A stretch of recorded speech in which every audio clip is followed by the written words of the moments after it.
Hello everyone, how are you? कैसे हैं आप सभी? और आज हम बात करेंगे motion of a body on motion of a body on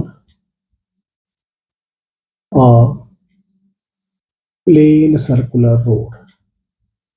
plane circular road. Plane circular, क्योंकि आपने देखा है कि जनरली हमें हमारी जो सड़कें होती हैं मोड़ पर से क्या होती हैं, बाहर से ऊंची होती है और अंदर से, मोड़ जब भी होता है ऐसे, तो अंदर से क्या होती है, ऐसे होती है, बाहर से ऊंची और अंदर से नीची होती है।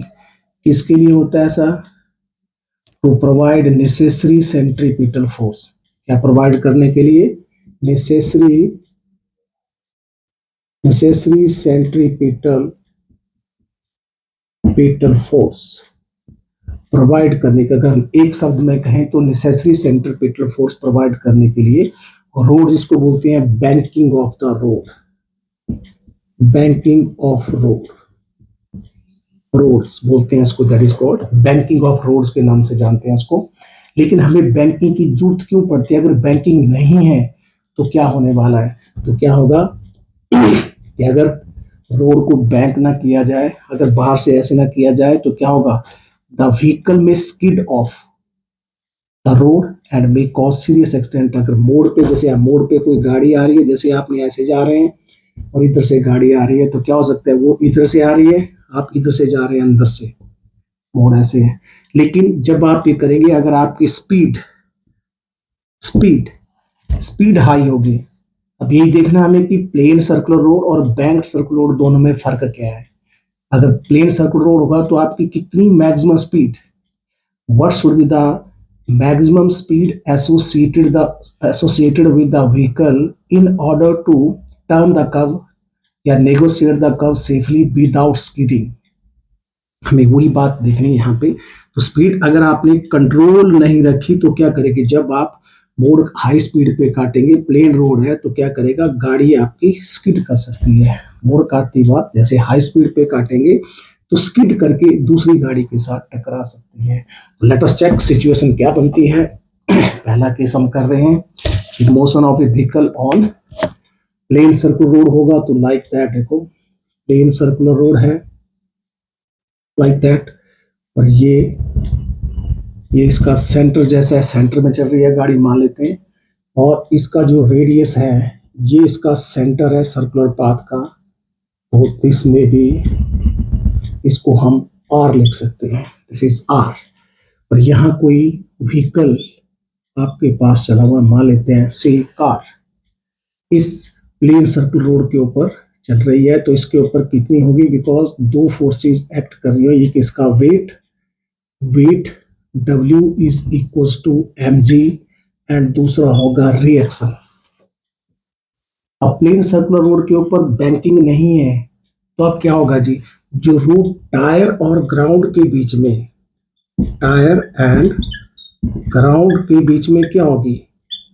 फोर्स ऑफ फ्रिक्शन होगी। क्या होगी? Force of friction.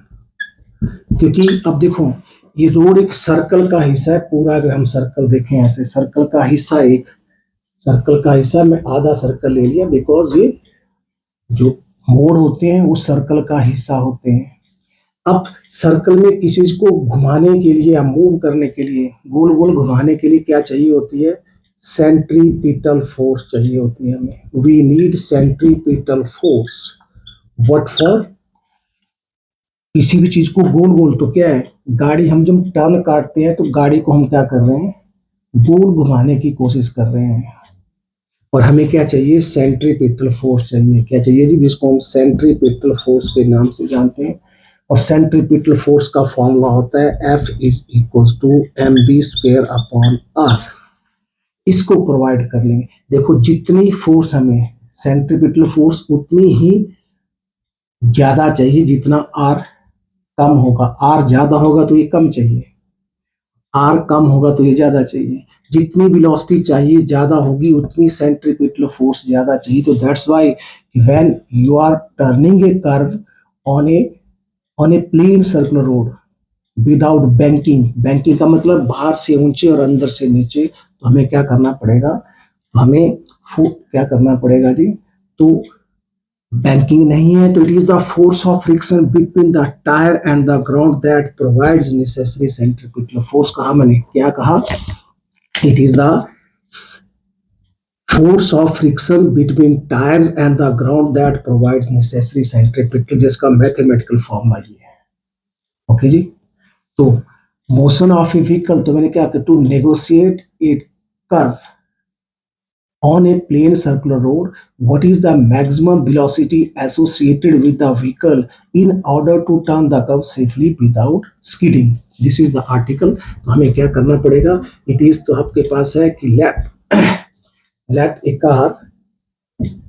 a car is turning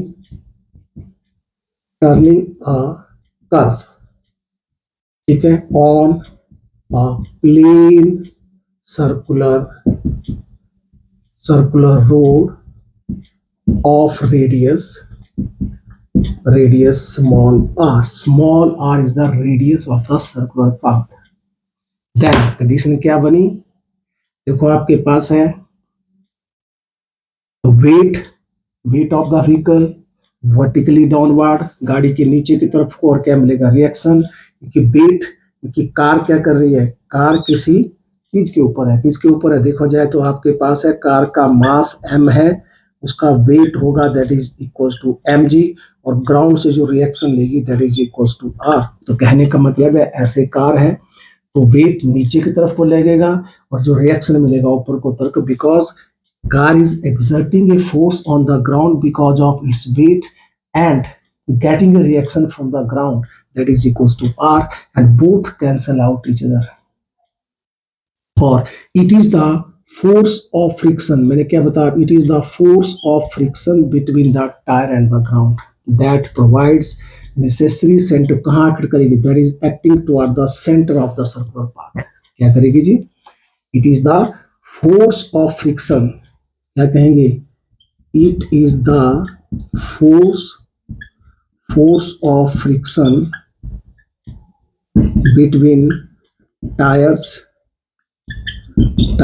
and the ground which provides the necessary centripetal force to the vehicles in order to negotiate or turn the curve safely without skidding। इनकी और centripetal force क्या होती है, centripetal force is a force which deviate a body from its linear path and forces it to move in a circular path of constant radii when it fails to do so। अगर वो क्या करे, and it is always acting toward the center of the, ये centre बना है circular path का जिस turn काट रही है। अगर हम ग्राउंड में कार को चलाएं तो ये जनरली और हाई स्पीड पे आप टर्न काटो तो क्या होगा, स्किड कर जाएगी आपकी व्हीकल, क्यों, बिकॉज उसको नेसेसरी सेंट्रीपिटल फोर्स नहीं मिल पाई, अगर मिल पाती तो वो स्किड नहीं करेगी। That's why and centripetal force is the force which deviates a body from its linear path and forces it to move in a circular path of constant radii। So that's why force of friction is doing the same job here to provide the necessary centripetal force to a car which is turning a curve on a plain circular road. Okay जी, तो this is आपके पास diagram ऐसे बन गई, और आपके पास है m is the mass of the vehicle, और एनी व्हीकल वेट से फोर्स लगा रहे, ग्राउंड से रिएक्शन मिल रहा है, और आपके पास है it is force of friction Fc, और इसको मैं क्या लिख सकता हूँ, that is equals to mb square upon r, because the formula for centripetal force is mb square upon r। But आपको क्या पता है, आपको ये भी पता है कि जो एफ होता है वो directly proportional to normal reaction होता है फ्रॉम लॉज ऑफ फ्रिक्शन हमने पढ़े थे, laws of limiting force of friction. Force of friction is always directly proportional to normal reaction, और F is equals to mu R, where mu is coefficient of friction. It is mu s static force of friction, mu k force coefficient of kinetic force of friction, and जो coefficient of friction होता है it is a ये एक constant होता है because force को force से mu is equals to F divide by R. F is a force, reaction is a force, that why it has no units as well as dimensions. तो mu is a pure constant having no unit as well as dimensions, as it is the ratio of the two forces, force of friction and normal reaction. Because force of friction is directly proportional to normal reaction. So now we are having a car which is moving on a plane circular road and turning a curve of radius r. M is the mass of the car, mg is the weight of the car, b2 weight, the vehicle is exerting a force on the ground and getting reaction R. Both are, one is vertically upward, other is vertically downward, and R equals to mg. R is equals to mg. Okay, R equal to mg. Or because it is the, if Fc is force of friction, if Fc is the force of friction between tires and the ground, and is responsible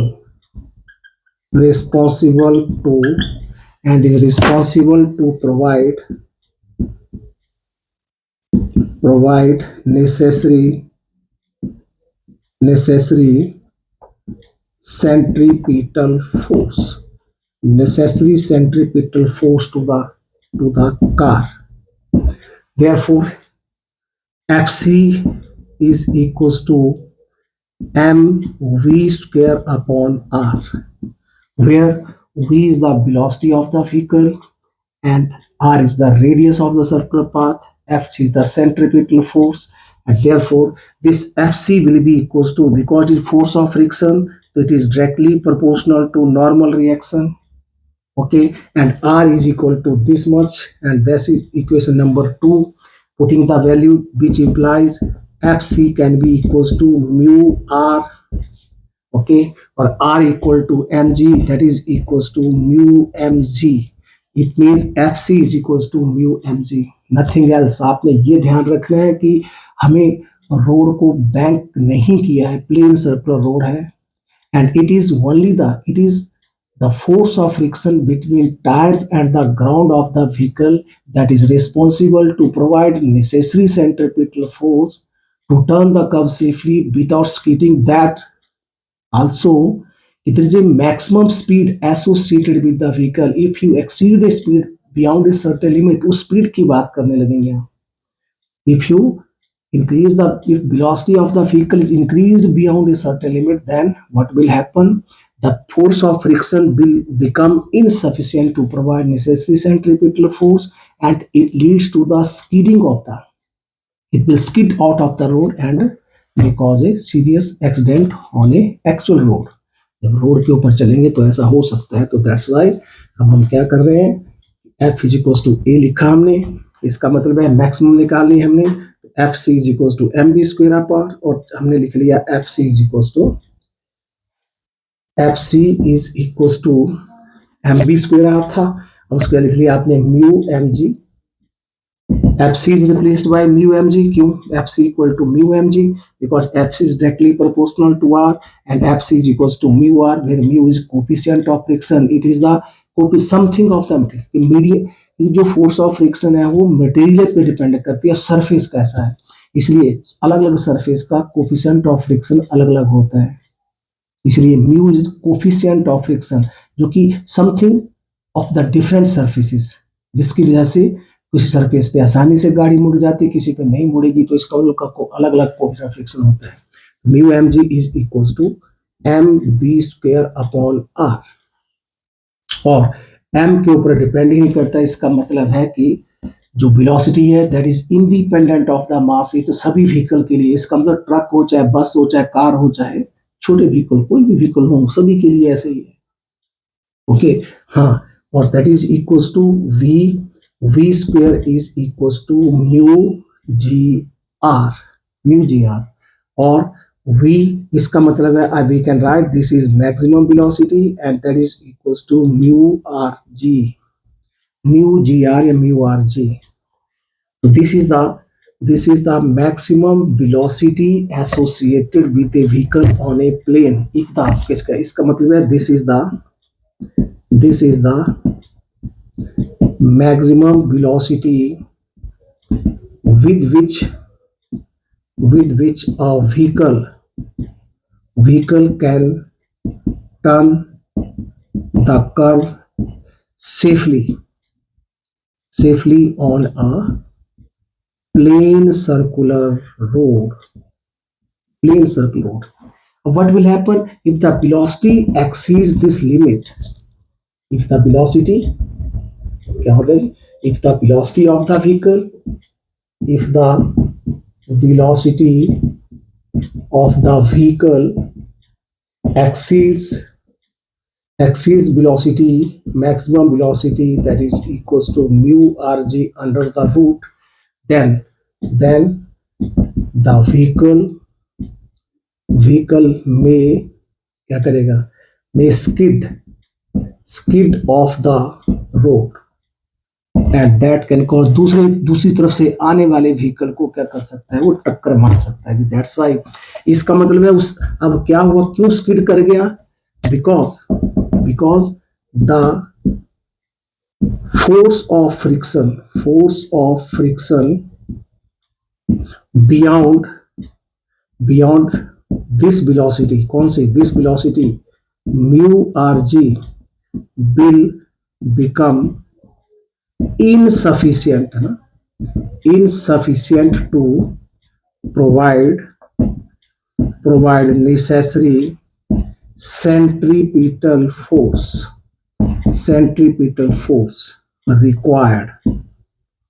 ठीक है, इसका मतलब है कि जब आपके vehicle की speed इससे बढ़ जाएगी तो force of friction will become insufficient to provide necessary centripetal force to negotiate the curve safely without skidding।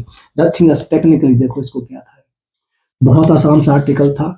That's why ये एक आर्टिकल कि how we can negotiate a curve on a plane circular road, तो हमें इसका ध्यान रखना है। और प्रैक्टिकली हम ऐसा ही करते हैं कि जब मोड़ आते हैं तो हम ब्रेक लगाते हैं, ब्रेक लगा के क्या करने की कोशिश करते हैं, ब्रेक लगाएगी तो आपकी स्पीड घट गई, स्पीड घटी तो अल्टीमेटली क्या होगा कि आपका व्हीकल क्या करेगा, उस फोर्स ऑफ व्हीकल टायर और ग्राउंड के बीच में जो फ्रिक्शन है that will be capable to provide necessary centripetal force and you will be able to negotiate turn the curve safely without skidding। कोई ये नहीं, बस स्किड नहीं करेंगे, गिरेंगे नीचे, कुछ नहीं होगा, आराम से टर्न काट जाएंगे।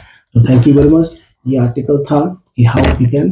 अब अगला देखेंगे अगले वीडियो में हम कि अगर अब क्या करना पड़ेगा, अगर ज्यादा स्पीड पे टर्न करनी है तो हमें क्या करना पड़ेगा, तो हमें बैंकिंग करनी पड़ेगी रोड की। और जल्दी क्या होता है, रोड की बैंकिंग होती नहीं तो अदरवाइज पता नहीं कितने एक्सीडेंट हो जाते हैं। Thank you very much.